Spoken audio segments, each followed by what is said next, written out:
유네스코 물안보 국제연구교육센터 2022년 물기업 재직자 역량 강화 온라인 교육 물 분야 기후변화와 탄소 중립 강의를 맡은 단국대학 독호석 교수입니다.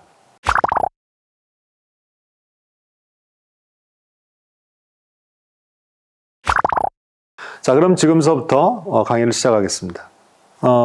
여러분 잘 아시다시피 그 지구촌의 기후위기가 심각하다는 것은 이미 모두가 다 공감하고 계실 겁니다. 2021년 그 미국에 큰 한파가 닥쳤고요. 또 올해에도 그 파키스탄과 특히 영국, 또 중국, 또는 미국까지 많은 홍수와 가뭄으로 인해 온 지구촌이 아주 몸살을 앓았던 이러한 기상이변은 이제는 일상화가 되어서 뉴 노멀이 돼가고 있습니다.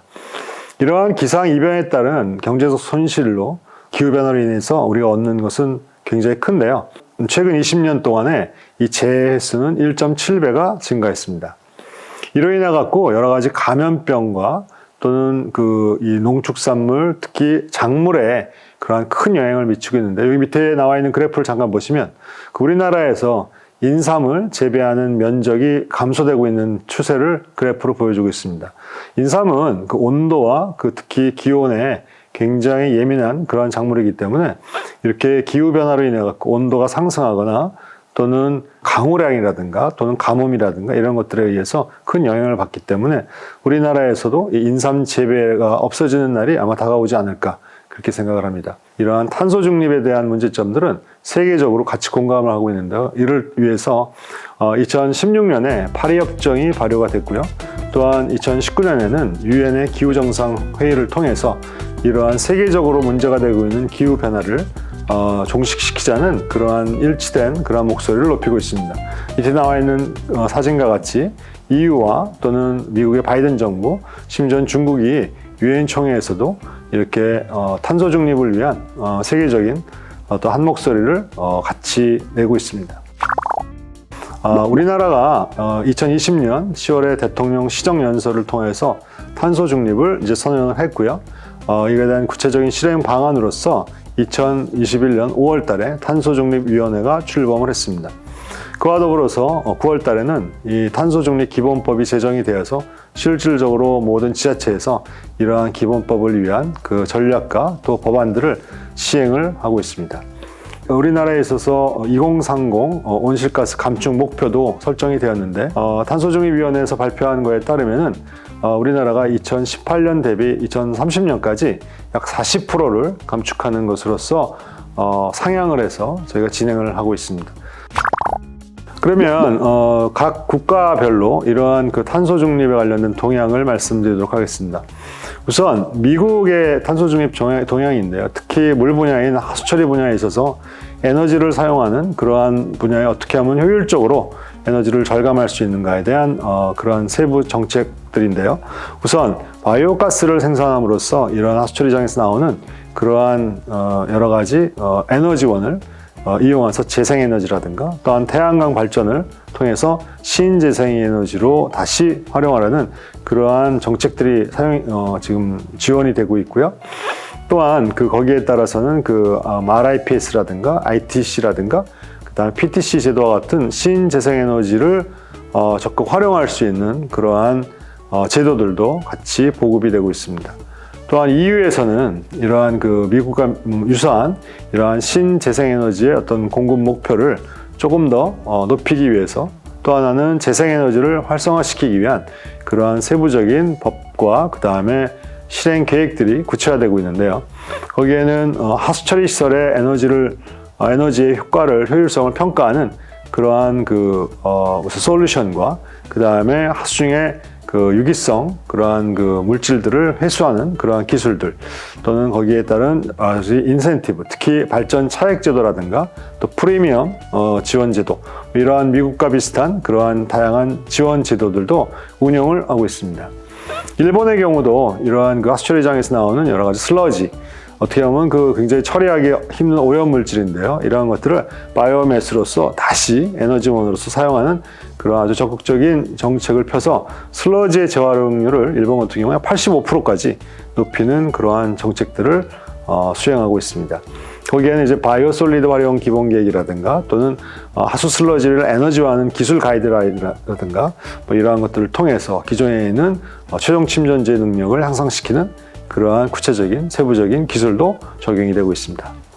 이제 그래서 이러한 그 에너지를 줄이는 부분에 있어서는 사실은 시민들과 기업들의 참여가 되게 중요합니다. 그러다 보니까 이러한 자발적인 에너지를 감축시키는 그러한 것들을 유도하는 여러 가지 다양한 프로그램들이 나와 있는데요.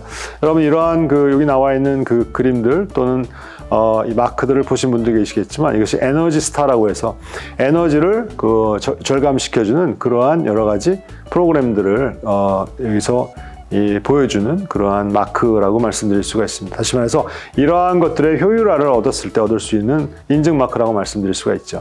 거기에는 이러한 그 하수 처리장뿐만이 아니라 뭐 에너지 워터, 또 파워 스텝, 뭐 다양한 형태의 이러한 그 에너지 효율 관리 프로그램들이 돼서 거기에 따른 각각의 지원 제도들이 다양하게 준비되고 있습니다. 또한 에너지를 생산하는 또한 그러한 분야도 많은 지원을 하고 있는데요. 여기에는 특히 신재생에너지를 이용해서 발전을 유도해서 우리가 나중에 말씀드리겠지만 에너지를 감축하는 부분과 에너지를 흡수하는 부분, 또 에너지를 생산하는 부분으로 나눠지는데 이런 애들을 생산하는 그러한 부분까지도 여러 가지 제도가 마련되고 있습니다. 거기에는 미국의 RPS 제도라든가 또는 EU의 그 에너지 산업법 이러한 것들이 큰 기여를 하고 있는데요. 이러한 것들은 여러 가지 인센티브 제도를 통해서 이렇게 에너지를 생산했을 때 국가로부터 다양한 형태의 인센티브를 받는 그러한 제도로 구비가 되어서 운영이 되고 있습니다. 물 분야에 있어서는 우리나라에 있어서 크게 그 차지를 못하고 있는 것이 사실입니다. 왜냐하면 워낙 에너지라든가 산업 또는 이러한 농업 분야에서 온실가스 배출량이 상대적으로 크기 때문에 물 분야는 활발하지 않은 부분인데요. 앞으로 이러한 부분들은 계속 좀 개선해 나가야 될 그러한 이유들이 사실은 내포되어 있습니다. 영국과 호주 같은 경우는 물 분야에 대해서 되게 적극적으로 이러한 소위 탄소 넷제로를 구현하기 위해서 다양한 프로그램들이 진행이 되고 있습니다. 여기 나와 있는 것 같이 그 영국 같은 경우는 그 영국의 물기업을 대상으로 해서 2030 탄소 중립 전략 수립을 만들어서 2030년까지 넷제로 실질적으로 발생량을 제로로 만들기 위한 그러한 지원 시스템 또는 여러 가지 그 투자가 이루어지고 있는데 특히 어느 부분이냐면 7대 전략 분야라고 해서 수송과 에너지 또 직접 배출 감축, 재생에너지 생산 또는 생태계 복원, 개조, 리트로피팅 분야로 이렇게 크게 나눠서 지원을 하고 있습니다. 사실 물이라고 하는 것은 물을 수송하고 공급하는데 70에서 약 80%, 많게는 80%까지의 그 펌프 동력의 운송 비용이 있습니다. 다시 말해서 이러한 펌프 에너지라든가 또 수송 에너지를 절감하는 것은 굉장히 큰 탄소 중립에 기여를 하는 분야라고 말씀드릴 수 있어서 영국에서는 이러한 분야를 적극적으로 지원을 해주고 있습니다. 호주 빅토리아주 같은 경우도 넷제로 워터 사이클이라고 해서 이러한 그 호주에 있는 그 물 분야의 탄소 중립 계획을 지금 수립을 해서 진행을 하고 있는데요. 이러한 19개시의 도시 물순환 시스템을 만들어서 어떻게 하면 물순환을 이용해서 탄소를 저감할 수 있는 세부 어떤 방안들을 제시를 해서 2050년까지 이쪽은 넷제로를 달성하겠다 그런 목표로 진행을 하고 있습니다. 이러한 그 세계적인 트렌드에 있어서 특히 물 분야의 온실가스 인벤토리가 가장 중요한다. 이 인벤토리라고 하는 것은 결국 어느 분야가 온실가스를 가장 많이 방출하고 있는가를 아는 그룹이라고 말씀드릴 수가 있습니다.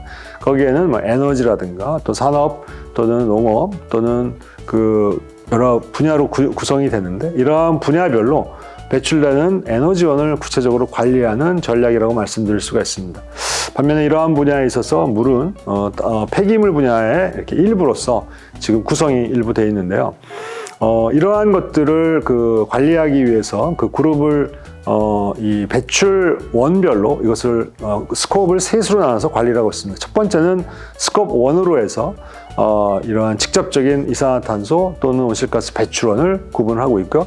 두 번째는 이러한 것들에 대한 간접 배출, 소위 말해서 이 전기라든가 또는 이러한 여러 가지 기타 스팀 이러한 것들이 발생되면서 나오는 것들을 간접 배출로 구분을 하고 있고, 스코업 3 같은 경우는 아예 그 이외의 기타 산업 또는 인간의 활동을 통해서 또 기업의 활동을 통해서 나오는 배출가스를 구분을 하고 있습니다. 그거 구체적으로 다음 장에서 설명을 하도록 하겠습니다. 여기에 보시면 그림이 3개가 나와 있는데 스코프 1, 2, 3를 지금 방금 말씀드린 것 같이 그 원에서 발생되는 직접적으로 나오는 직접 배출 스코프 1과 그 다음에 이 전기시설 또는 여러 가지 스팀이라든가 또는 이러한 것들을 통해서 배출되는 온실가스를 간접 배출로서 스코프 2로 정의를 하고 있고요.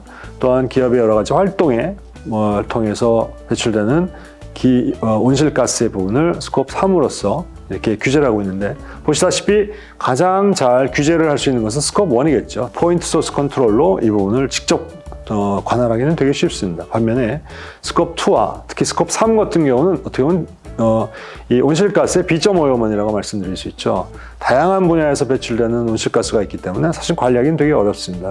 그럼에도 불구하고 전체적으로는 이러한 인벤토리 속에서 관리의 대상으로서 제가 규정을 하고 있습니다. 이것은 이제 온실가스 인벤토리인데요. 이건 IPCC의 가이드라인에 맞춰서 우리나라에서 2018년에 환경연구원에서 이것들을 만들었습니다. 탄소 중립에 대한 이슈가 세계적으로도 너무 급박하게 돌아가다 보니까 우리나라에서도 이것들을 이제 짧은 시간 안에 만들어서 아직은 계속 보완, 수정을 해야 되는 상황입니다. 여기에 구성 내용을 보게 되면 크게 6가지로 구성이 되는데요. 첫 번째는 에너지, 산업공정, 농업, 그 다음에 LULUCF, 폐기물 이렇게 구성이 되어 있는데 그 중에서 가장 온실가스를 많이 배출하는 것은 아무래도 에너지 파트겠죠. 에너지 부분은 수많은 온실가스로 구성되어 있습니다. 거기에는 수송, 제조업 또는 여러 가지 연료 소모를 통해서 배출되는 온실가스가 상당량 포함되어 있고요. 그 다음에 여러 가지 화학, 금속 산업을 다루고 있는 산업공정 과정에서 방출되는 온실가스도 두 번째를 차지하고 있습니다. 반면에 농업 분야도요, 상당한 양의 온실가스가 배출이 되고 있는데 그쪽에서는 벼를 재배하면서 생산하는 이산화탄소도 꽤 상당한 부분을 차지하고 있음을 알 수가 있습니다. 우리가 주목해야 될 것은 다음에 LULUCF, LULUCF라고도 하는 이러한 소위 토지 이용 변화와 임업, 특히 녹지 조성을 통해서 탄소를 흡수하는 아주 독특한 케이스입니다. 탄소 중립이라고 하는 정의를 다시 한번 이 자리에서 돌이켜 보면은 배출되는 탄소를 단소가 플러스라고 한다면 그 다음에 흡수되는 탄소가 마이너스로 해서 이 플러스와 마이너스가 제로가 되는 것을 탄소 중립으로 정의를 할 수가 있습니다. 그렇다면 이렇게 많이 배출되는 이산화탄소 온실가스가 플러스라면 그에 상응하는 마이너스로 흡수하는 부분도 상당량이 있어야지만 탄소 중립을 구현할 수가 있습니다. 그렇다면 여기 나와 있는 것 같이 LULUCF와 같은 토지 이용과 녹지 조성을 통해서 배출된 온실가스를 중화시킬 수 있는 그러한 어떤 역량과 또 분야를 활성화시키는 것이 탄소 중립의 가장 중요한 부분이라고 말씀드릴 수가 있습니다. 물론 이러한 탄소 중립을 이루기 위해서는 에너지라든가 산업공정, 농업 분야에서의 감축 분야, 리덕션 분야도 반드시 있어야만 됩니다. 그러나 그것보다는 이러한 소위 녹지라든가 또 임업을 활성화시킴으로써 에너지를 어떻게 하면 흡수를 극대화시키는 그러한 국가적인 전략들이 굉장히 중요하다고 말씀드릴 수 있습니다. 물 분야는 이 폐기물 분야에서 하폐수 처리에 포함이 되어 있습니다. 그래서 약 한 170만 톤 정도가 이렇게 배출되는 걸로 그렇게 구성이 되어 있는데요. 그래서 방금 말씀드린 것 같이 우리나라는 2018년 국가 온실가스 총 배출량은 약 7억 2,700만 톤으로 책정이 되어 있습니다. 아이러니하게 이 부분은 사실은 전부 우리가 계산을 통해서 추정한 추정치에 불과합니다. 그렇기 때문에 실측치하고는 상당한 괴리가 있는 것이 사실이고요. 그래서 그렇기 때문에 이것들은 계속적으로 이 실측지와 계속 조율해 나가서 어떻게 하면 이 분야가 실제로 발생되는 양이 이 정도라고 하는 것을 맞추는 것들이 되게 필요한 후속 작업이라고 말씀드릴 수가 있습니다. 이쪽에서 상하수도 분야가 차지하고 있는 것은 0.8%에 불과합니다. 그런데 이 상하수도 분야도 이러한 모델을 통한 이산화탄소 배출에 근거를 하다 보니까 여기 나와 있는 것이 재래식 생물하수처리 공정. 재래식 생물하수처리 공정이라고 하는 것은 기존에 있는 하수처리 공정입니다. 기존에 있는 하수처리 공정은 미생물을 통해서 이런 활성 슬러지라든가 소위 이러한 것들을 배양을 해서 유기물을 이산화탄소로 날려보내는 어떻게 보면 이산화탄소를 가장 많이 배출하는 그러한 그 반응조라고 말씀드릴 수가 있는데, 이러한 것들은 사실은 반영이 되지 않았다고 하는 것이 지금 1단계에서 만들어진 IPCC의 가이드라인에 저희들의 인벤토리의 내재적인 문제점이라고 말씀드릴 수가 있습니다. 앞으로는 이러한 그 이산화탄소, 소위 말해서 하수처리장에서 발생되는 이산화탄소도 반영이 될 수 있어야지 우리나라가 하수처리 공정에 있어서 실질적으로 개선을 할 수 있는 지원 제도를 만들 수 있는 근거가 되지 않을까, 그렇게 생각을 합니다. 다음으로는 환경부가 진행하고 있는 2050 물관리 분야에서 탄소 중립 실험 방안에 대해서 구체적으로 말씀을 드리겠습니다. 환경부는 크게는 세 분야, 그리고 구체적으로는 6개 분야에 의해서 이러한 탄소 중립을 구현하기 위한 정책을 진행 중에 있는데요. 첫 번째는 에너지를 줄이는 소위 리덕션 분야입니다. 에너지 사용을 절감하는 분야. 두 번째는 재생에너지로서 에너지를 신재생에너지로 생산하는 분야이고요.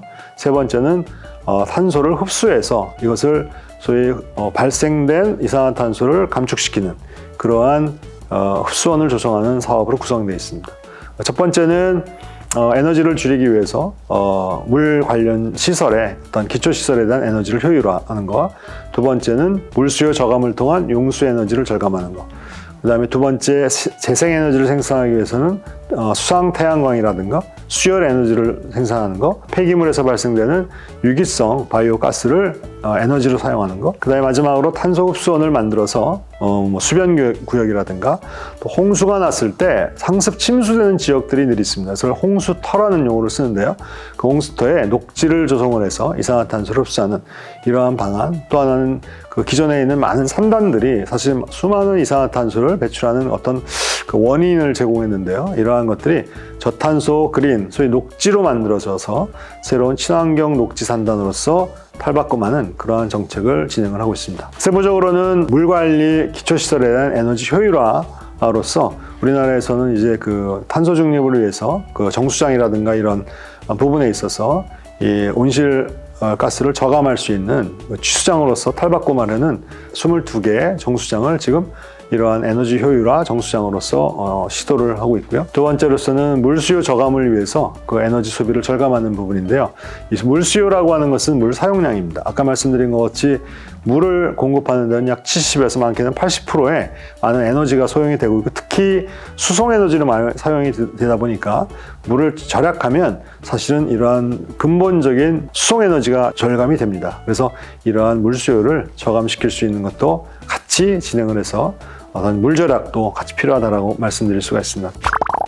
그 다음은 물속에 있는 에너지를 우리가 활성화하는 겁니다. 이것은 에너지 하베스팅이라고 하는 것으로서 다양한 그 소위 버려지는 물, 또 수송하는 물 속에는 에너지에 있는 온도차, 수열이 가지고 있는데, 이러한 것들을 전부 회수해서 사용하는 방법입니다. 대표적으로 롯데 월드라고 있죠. 롯데월드가 있는데, 그쪽에서는 이러한 그 에너지를 이용해서 수열 에너지를 사용하는 것을 굉장히 큰 폭으로 사용을 하고 있는데, 이러한 것이 강원도에서도 이러한 25년의 시범 사업으로서 강원도에서도 이러한 수열 에너지를 사용하는 것을 계획을 세우고 있습니다.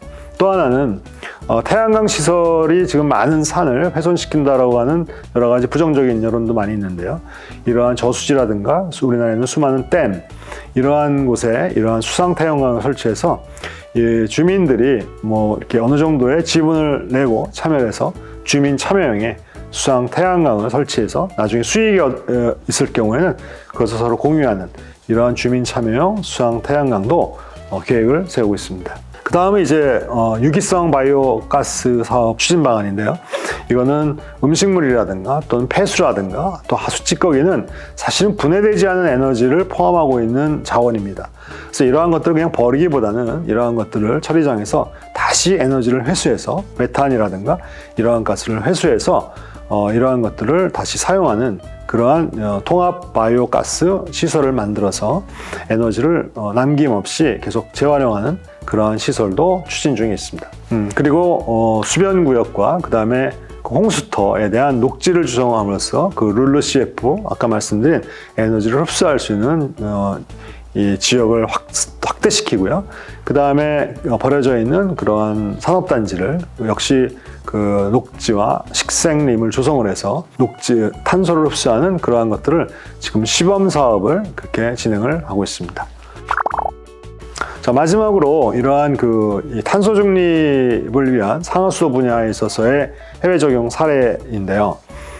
우리가 물 분야에 있어서의 수도 시설이 소비하는 에너지는 약 0.5에서 6% 정도를 차지하고 있습니다. 반면에 그 탄소 중립형 물 관리가 이루어졌을 때는 약 20% 정도의 그 탄소 중립을 우리가 얻을 수가 있는데요. 따라서 우리는 이러한 그 탄소 중립형 물 관리가 굉장히 중요하다라고 하는 것을 우리가 깨닫고 어떻게 하면 전체적인 물 관리에 우리가 효율화를 시킬 수 있는가, 이러한 방법으로 접근을 해야 됩니다. 그러기 위해서는 전체 물 생산 공정서부터 수도를 공급하는 과정 플러스 수도가 나와서 하수로 돼서 하수처리장으로 들어오는 전 물 공급 과정에 있어서 그 요소 얼만큼 에너지가 많이 드는가에 대한 그러한 것들을 저희가 파악을 해서 그 요소별로 관리하는 그러한 세부 전략들이 필요하다고 말씀드릴 수가 있습니다. 그래서 독일에서 이러한 것들이 진행이 됐는데요. 특히 취수와 정수처리, 배급수, 그 다음에 하수집수, 하수처리, 하수배출,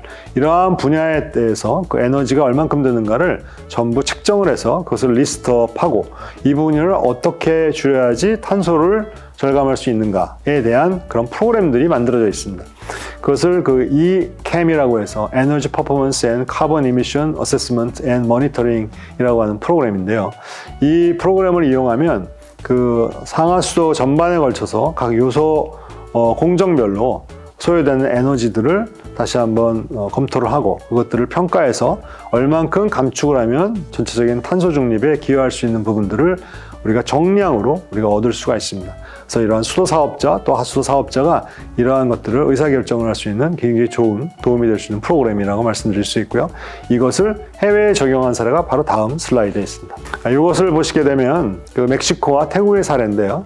멕시코 같은 경우도 이런 하폐수 처리 시설을 통합시켜서 이러한 방금 말씀드린 것 같이 ECAM에 맞춰서 프로그램으로 평가를 했더니 이러한 온실가스 배출량을 약 연간 40%를 기존에 대비해서 절감했었던 사례가 있었고요. 태국 같은 경우도 이러한 상수도 공급 과정에서의 가장 에너지를 많이 소요하고 있는 이 펌프 운영 시설을 최적화시켜서 운영을 했더니 그 온실가스 배출량을 기존 대비 약 47.5%를 감소시켰던 해외 사례가 있습니다. 이와 같이 우리가 다양하게 개발되고 있는 여러 가지 탄소 중립 프로그램들을 활용을 한다면 우리나라에서도 이런 각 요소 공정별로 좀 에너지를 줄일 수 있는 그러한 좋은 어떤 그 방안들이 되지 않을까 그렇게 생각을 합니다. 자, 마지막으로 이걸 정리해서 말씀을 드리고 마치도록 하겠습니다. 우리나라는 그 탄소 중립 기본법의 발효로 2030 국내 온실가스 감축 목표를 2018년 대비 약 40% 감축을 목표로 하고 있습니다. 또 하나는 그 USEPA에서 온실가스 인벤토리 배출량에 따라서 스코업을 1, 2, 3로 구분을 해서 직접 배출량을 분명히 관리를 하려고 시도를 하고 있고요. 그 다음에 그 IPCC 가이드라인에 맞춰서 2018년 국가 온실가스 인벤토리 리스트가 만들어졌는데 거기에는 에너지, 산업공정, 농업, 그 다음에 LULUCF, 폐기물의 순서로 관리를 하고 있습니다. 그러나 이 LULUCF만이 사실은 탄소를 흡수하는 그러한 유일한 그러한 분야이기 때문에 향후에는 이러한 토지를 이용한 임업 또는 녹지를 조성을 통해서 이러한 온실가스를 흡수하는 그러한 부분을 또 지역을 확대 적용하면 이러한 그 탄소 중립을 빠르게 구현할 수 있는 그러한 방안이다라고 말씀드릴 수가 있고요. 이제 세부적으로 물 분야에 들어와서는 물 분야는 이러한 그 IPCC 가이드라인에 그 폐기물 분야에 포함이 되어 있는데요. 그 중에 하수처리장에서 배출되는 부분은 아직 그렇게 생물이 배출되는 이산화탄소에 대해서는 반영이 안 되고 있는 지금 상황이기 때문에 앞으로는 향후 이러한 것들이 고려가 돼서 실질적으로 이산화탄소를 많이 배출하고 있는 하수처리장에 대한 지원과 그러한 제도가 정량적으로 지원돼야 되겠다라고 말씀드릴 수가 있습니다. 환경부는 우리나라에서 그 물 분야의 탄소 중립을 실현하기 위해서 에너지 사용 절감, 두 번째는 재생에너지 생산, 세 번째는 탄소 흡수원 조정, 이 세 분야를 집중적으로 계획을 세우고 있습니다. 이러한 상하수도 분야는 사실 탄소 중립에 대한 그 기여도가 그러한 그 탄소 중립 물 관리 방안에 대해서 20% 탄소를 절감함으로써 효과적이긴 하지만 그 수도 시설에 대해서는 0.5에서 6% 정도로 상대적으로 미미합니다. 그럼에도 불구하고 이러한 수도 시설도 관리할 수 있고 특히 공정별로 관리를 할 수 있는 그런 필요성이 높아지고 있는데, 이 독일에서 개발한 이런 이캠이라고 하는 프로그램들을 사용하게 될 경우에는 이러한 수소 사업자 내지는 하수 사업자들이 이러한 공정별로 이런 탄소 중립을 위한 공정 관리를 해서 탄소를 줄일 수 있다, 탄소 배출을 줄일 수 있다 라고 말씀드릴 수가 있고요. 해외 사례로는 그 멕시코와 태국의 경우를 들 수 있는데요. 이 프로그램을 사용함으로써 온실가스 배출량을 기존에 대비 약 40%와 47.5%를 각각 절감한 사례가 있습니다. 네, 그러면 마지막으로 정리를 하도록 하겠습니다. 우리나라는 이제 탄소 중립 기본법의 발효로 2030년 국내 온실가스 감축 목표가 2018년 대비 40%로 목표를 하고 있습니다. 이러한 그 IPCC의 가이드라인에 맞춰서 우리나라가 이제 노력을 많이 하고 있지만, 이러한 가운데 그 LULUCF 분야의 소위 녹지를 조성함으로써 온실가스를 흡수하는 것들을 확대시켜야 되는 것이 사실 제일 중요하고요. 특히 이제 물 분야에 있어서는 이러한 탄소 중립을 위해서 이러한 여러 가지 에너지 사용 절감이라든가 또 재생에너지 생산, 탄소의 흡선을 조성하는 것이 사실 이 사업의 가장 중요한 부분이라고 말씀을 드리겠습니다. 이상으로 유네스코 물안보 국제연구교육센터 2022년 물기업 재직자 역량 강화 온라인 교육 물 분야 기후 변화와 탄소 중립 강의를 마치도록 하겠습니다. 단국대학 독후석 교수였습니다. 수고하셨습니다.